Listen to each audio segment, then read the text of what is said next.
Pakistan connection में सामने आया बड़ा खुलासा। आरोपी अशोक सुथार उर्फ अबू बकर का बड़ा खुलासा। पुलिस ने कोर्ट से 10 दिन की रिमांड की मांग की, जिसमें प्रतिष्ठित अदालत द्वारा 7 दिन की रिमांड दी गई है।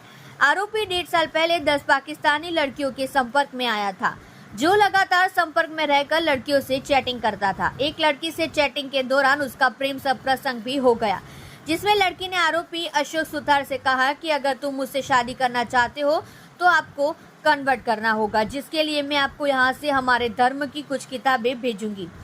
बाद में आरोपी का एक पाकिस्तानी मौलवी ने ऑनलाइन माध्यम से धर्म परिवर्तन करा दिया, जिसके बाद आरोपी अशोक सुथार उर्फ अबू बकर बन गया। धर्म परिवर्तन के बाद वह मस्जिद भी नहीं गया।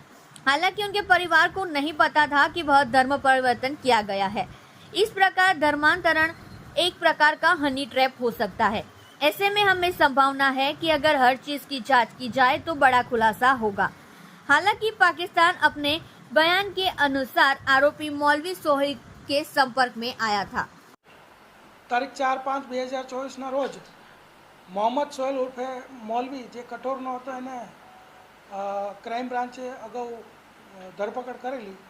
ત્યારબાદ હિન્દુ નેતા જે ઉપદેશ રાણા છે એને ધમકીઓ આપવા બાબત અને એને મારી નાખવા માટે, જાનથી મારી નાખવા માટે સોપારી આપવા બાબતનો જે ગુનો દાખલ થયો તેમાં અગાઉ 2 આરોપીઓ પકડવામાં આવેલા છે। તે ઉપરાંત એક અશોક સુથાર કરીને કે જેનો ઉર્ફે છે નામ છે અબુ બકર, એને અત્યારે ઝડપી પાડવામાં આવ્યો છે બિકાનેર રાજસ્થાનથી। આની હકીકત એવી છે કે આ મૌલવી જોડે તે સંપર્કમાં હતો વોટ્સએપ ચેટથી અને લિંક્ડઇનથી। તે પાકિસ્તાનની કેટલીય છોકરીઓ સાથે ગ્રાફિક ડિઝાઇનિંગના કામમાં માટે સંપર્કમાં હતો અને એમાંથી ઇકરા રિયાઝ કરીને જે છોકરી હતી એની સાથે એને પ્રેમ સંબંધ બંધાયેલો અને એ પ્રેમ સંબંધની અંદર એને વાતચીતમાં ઇકરા રિયાઝે એવું કહેલું કે તારે મારી સાથે પ્રેમ સંબંધ રાખવો હોય તો તારે મુસ્લિમ ધર્મ વિશે જાણવું પડશે, મુસ્લિમ ધર્મ અંગીકાર કરવો પડશે। ત્યારબાદ એક પાકિસ્તાન મૌલવીના પાસેથી એને ઓનલાઈન મુસ્લિમ ધર્મ અંગીકાર કરેલો અને એને જે મૌલવી જે છે મોહમ્મદ સોહેલ એની સાથે વોટ્સએપ ચેટમાં 1 કરોડની સોપારી લીધેલી ઉપદેશ રાણાને મર્ડર કરવા માટે।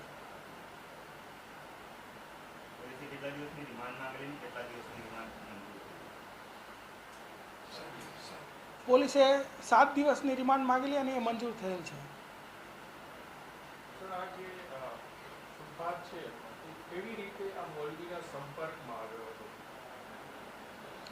સુથાર જે છે એને ઓનલાઈન ચેટિંગ કરવા માટેનો એ શોખ ધરાવતો હતો, એટલે જુદા જુદા ગ્રુપોમાં લિંક્ડઇનથી ગ્રાફિક ડિઝાઇનિંગ બાબતે અલગ અલગ સંપર્કમાં હતો।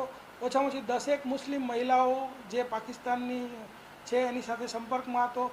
એ સંપર્ક કરતાં કરતાં એના મૌલવીનો સંપર્ક થયો અને એ સંપર્કની અંદર વાતચીતમાં એ બંનેની એક ચેટ છે અને એમાં એને કીધું કે મુझे कुछ भी काम करना है, તો એ કામ કરવા માટે આણે ઉપદેશ રાણાનો ફોટો મોકલેલ અને 1 કરોડ રૂપિયાની ઓફર કરેલી। એનું ધર્માંતરણ જે છે એ પાકિસ્તાનના એક મૌલવી છે મુક્તિ જમશેદ, એણે ઓનલાઈન કરાવેલું।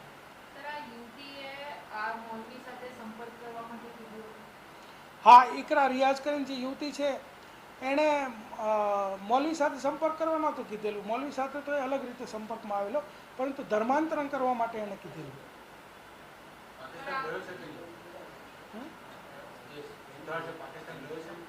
ના, સુથાર પાકિસ્તાન ગયેલો નથી।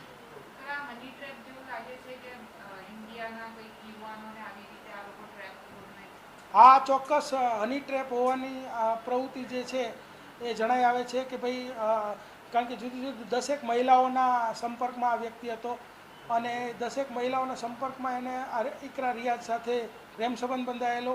તો પ્રેમ સંબંધ જો બંધાયો હોય તો એની અંદર કોઈ ધર્મની વિગત આવતી હોવાનો કોઈ મુદ્દો નથી।